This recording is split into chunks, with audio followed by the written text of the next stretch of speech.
Dari Allah yang Esa, menebus dosa kita, mencurahkan rahmat-Nya yang memberi keselamatan manusia.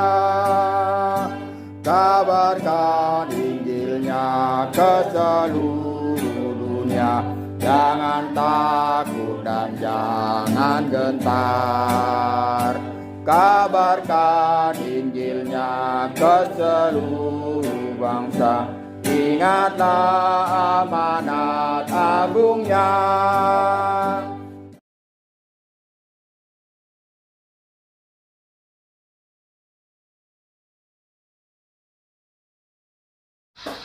Selamat malam para pecinta kabar Injil.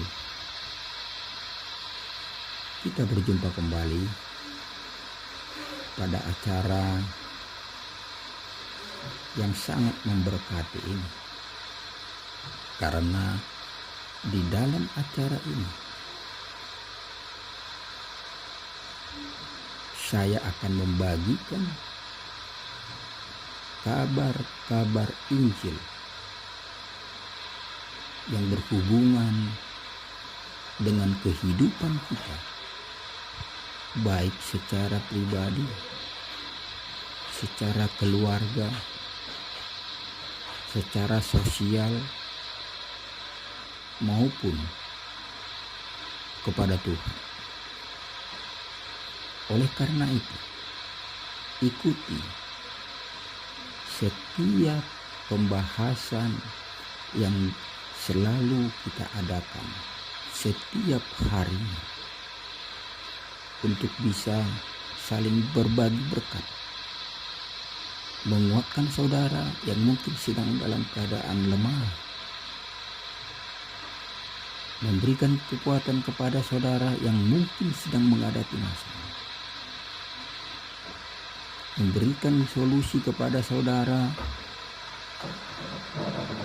yang sekiranya sedang dalam pergumulan.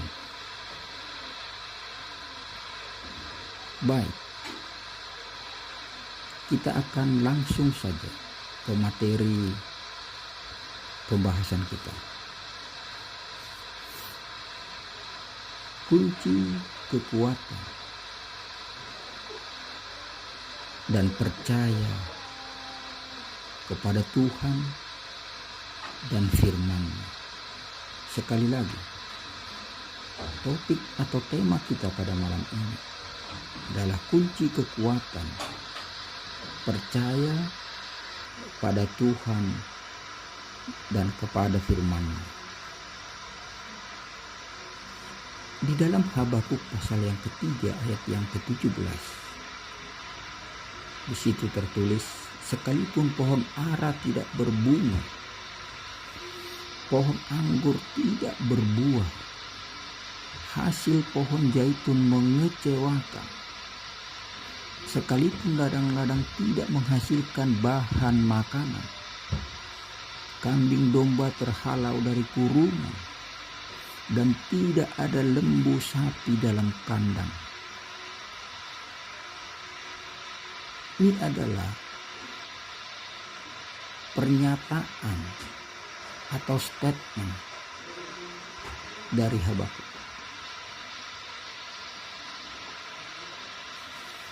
Adalah tidak mudah bagi kita untuk merupakan peristiwa atau kejadian-kejadian dalam kehidupan kita, terutama apabila peristiwa atau kejadian tersebut sempat membuat hati kita kecewa, getir, takut, dan mungkin juga gentar. Menginjak hari kedua,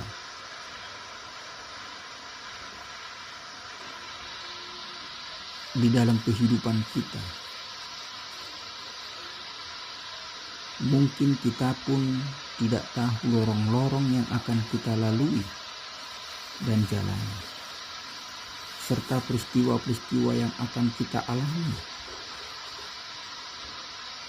adalah lorong-lorong di mana kita harus lurus ataukah semakin terjal penuh dengan batu dan onak duri?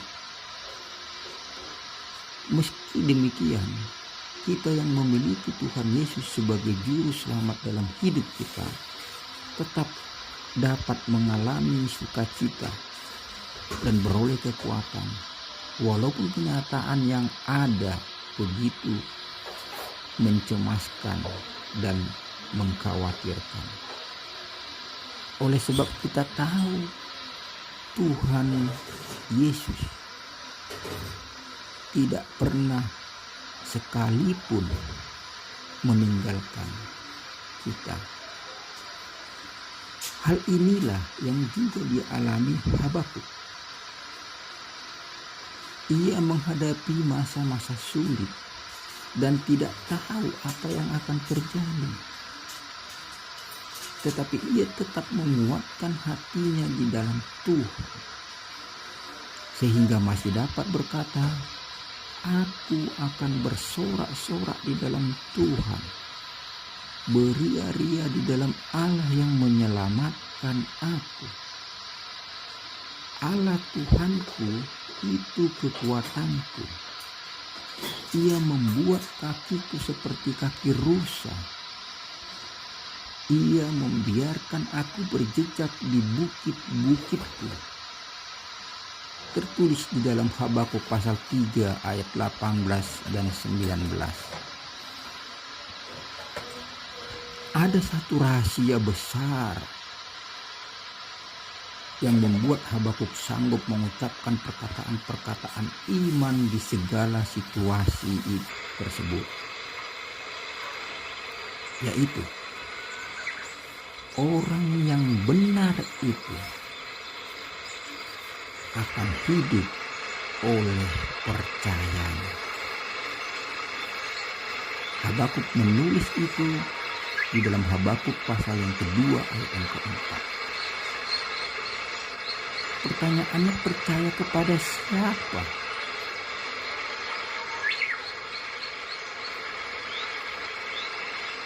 Kalau kita melihat di dalam Yohanes pasal yang pertama, Injil Yohanes pasal yang pertama ayat yang ke-12 dikatakan bahwa semua orang yang menerimanya, maksudnya menerima Yesus, diberinya kuasa supaya menjadi anak-anak Allah, yaitu mereka yang percaya dalam nama-Nya.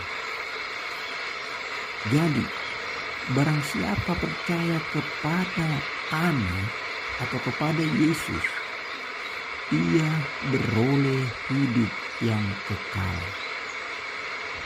Tetapi barang siapa tidak taat kepada Anak atau kepada Yesus, ia tidak akan melihat hidup, melainkan murka Allah tetap ada di atasnya. Tercatat di dalam Injil Yohanes pasal 3 ayat 36.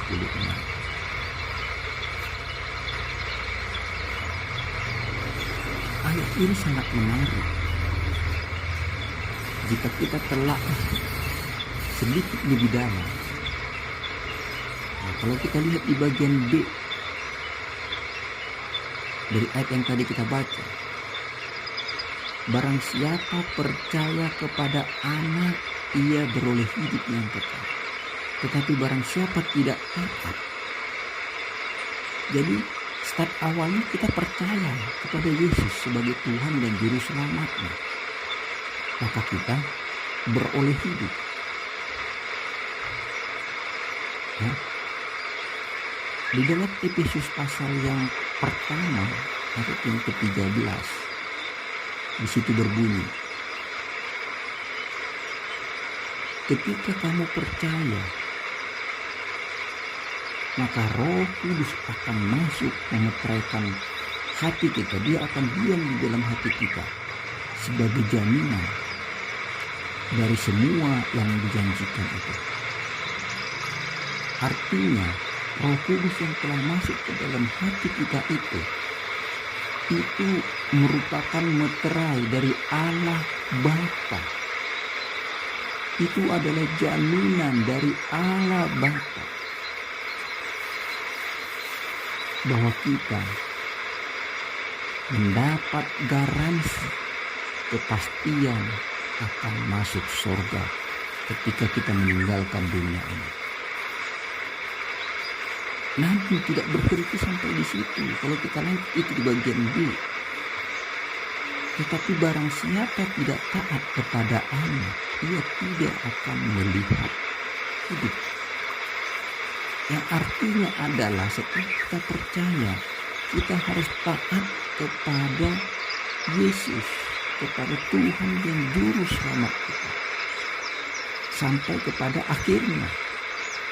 Entah kita akhirnya meninggalkan dunia ini dan pergi kepada Tuhan, atau Tuhan yang datang menjemput kita di awan Allah, atau rapture, pengangkatan.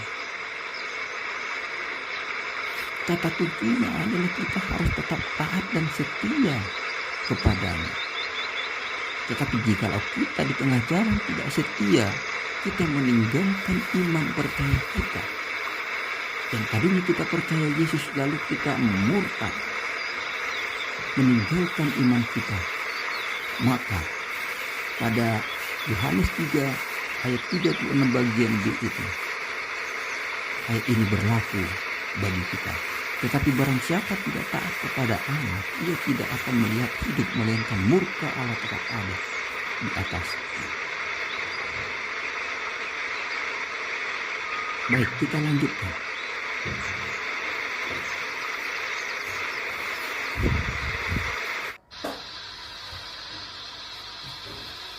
Yakinlah bahwa orang yang percaya kepada Tuhan Yesus serta firman-Nya saat ini yang ada di genggaman kita, apakah itu berupa kitab, buku, yaitu Alkitab, ataukah berupa elektronik yang ada di HP kita, tinggal kita download.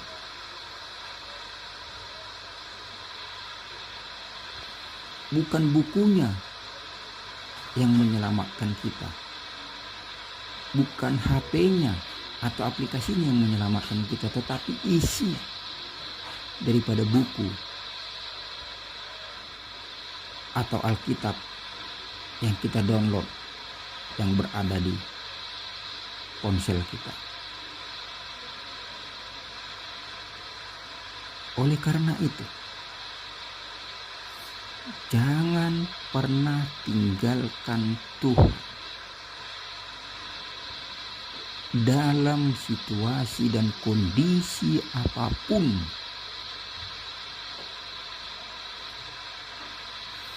Karena apa yang ditawarkan oleh dunia ini tidak sebanding dengan kemuliaan yang kelak akan kita terima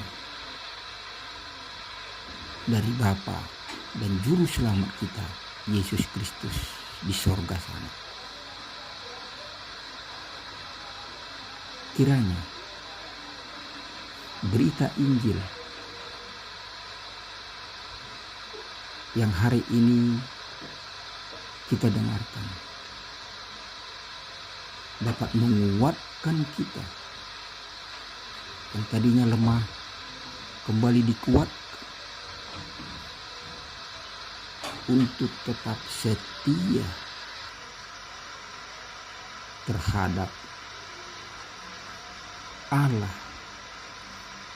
dan setia terhadap firman-Nya. Kiranya kasih karunia dari Tuhan kita Yesus Kristus menyertai saudara sekalian dimanapun berada. Dan salam Maranatha.